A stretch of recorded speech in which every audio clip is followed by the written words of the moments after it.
क्या हो रहा है आप लोगों का? मैं तो बस सब काम से फ्री होकर बैठी होंगी। मैंने सोचा थोड़ा सा आप लोगों से बात कर लेती होंगी। आप लोगों के सबके प्रे के कारण मेरे बेबी की भी आज तबीयत काफ़ी ठीक है, तो मुझे भी बहुत अच्छा लग रहा है क्योंकि उसकी तबीयत ख़राब रहती तो मेरा फिर किसी भी चीज़ में दिल नहीं लगता, किसी भी चीज़ में कोई भी काम करने का मन नहीं होता है आज। लेकिन उसकी तबीयत काफ़ी अच्छी, काफ़ी सुधार है, तो मुझे भी बहुत अच्छा लग रहा है। थैंक यू सो मच, आप लोगों ने प्रे की जिससे मेरा बेबी बहुत जल्दी सही हो गया। ऐसा कुछ ज़्यादा उसकी तबीयत ख़राब नहीं है, आप लोगों की दुआओं का असर है।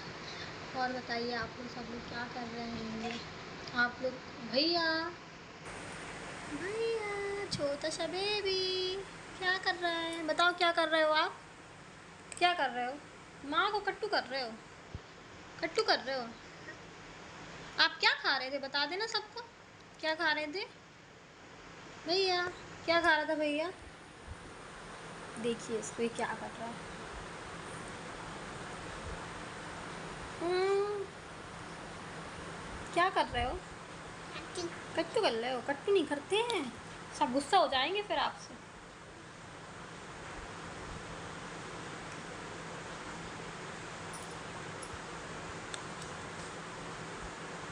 नहीं, जल्दी खाओ। हेलो गाइस, मैं आज आपको अपनी लाइफ के बारे में कुछ बताती होंगी, धीरे धीरे सब बताऊंगी। लेकिन अभी मैं आपको ये बताती हूँ, जब मैं छोटी थी 6 मंथ की थी, तब मेरी नानी मुझे मेरे पापा के पास, मतलब मम्मा पापा के पास अपने पास ले आई थी। मैं जब से अपनी नानी के पास रहती थी, मैं 20 साल की थी तब तक मैं अपनी नानी के साथ ही रही। मैंने स्कूल कॉलेज सब नानी के यहाँ ही रह के किया था। मामा लोग मामी लोग सब लोग मुझे बहुत प्यार करते थे, आज भी करते हैं, ऐसा नहीं है। बट मेरी शादी के 1 महीने पहले ही मेरी नानी एक्सपायर हो गई, और मेरी शादी के 15 दिन बाद ही नाना एक्सपायर हो गए। तो जो मेरे लिए एक बहुत बड़ा सदमा था, क्योंकि मैंने 20 साल की उम्र में मेरी शादी हो गई थी, और शादी भी मैंने सिर्फ अपनी नानी की ही वजह से की थी, क्योंकि वो चाहती थी कि वो एक दामाद देख लें, क्योंकि मेरे पापा नहीं थे।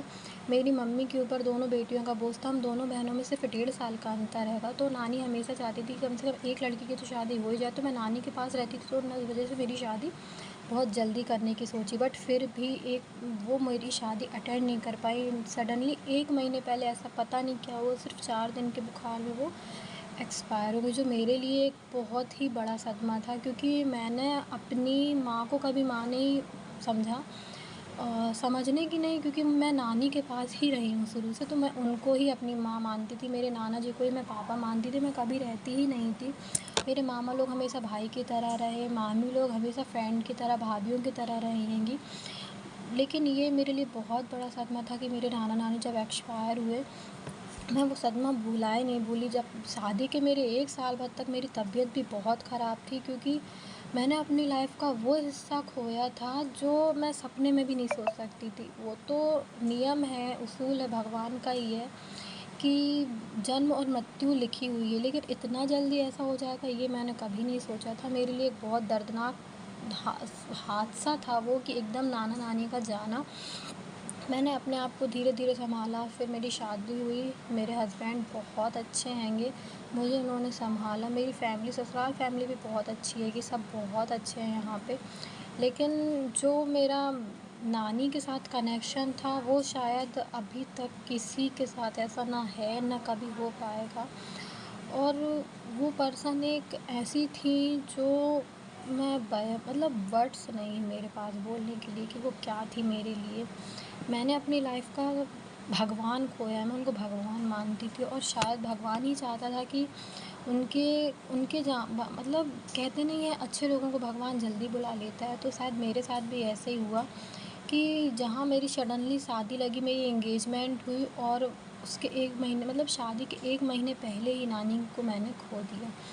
मेरी नानी, मतलब क्या बोलूँ आपसे कि वो मेरे लिए क्या थी, मेरे पास शब्द नहीं है ऐसा बताने के लिए कि वो मेरे लिए क्या थी। बट फिर भी मुझे बहुत टाइम लगा ये सदमा भूलने में।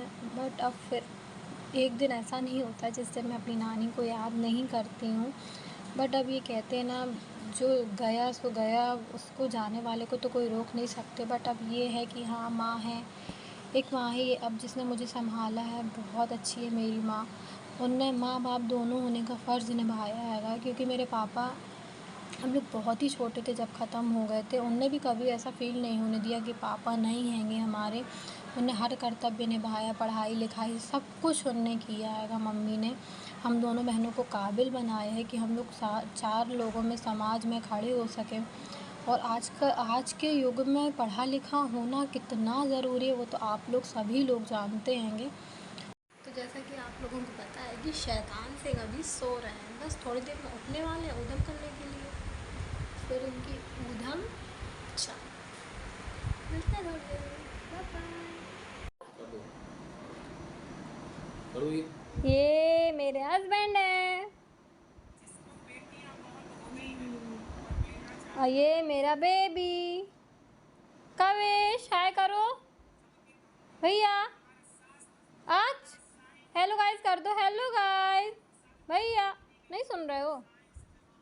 हेलो गाइस कर दो। Hello guys. सो गाइस जो मेरे हस्बैंड जो हैं मिस्टर प्रभाष शर्मा, उनको वीडियो फ़ोटो ये सब क्लिक कराने का बिल्कुल शौक़ नहीं, इसलिए उन्होंने कोई रिएक्ट नहीं किया, बट बहुत अच्छे।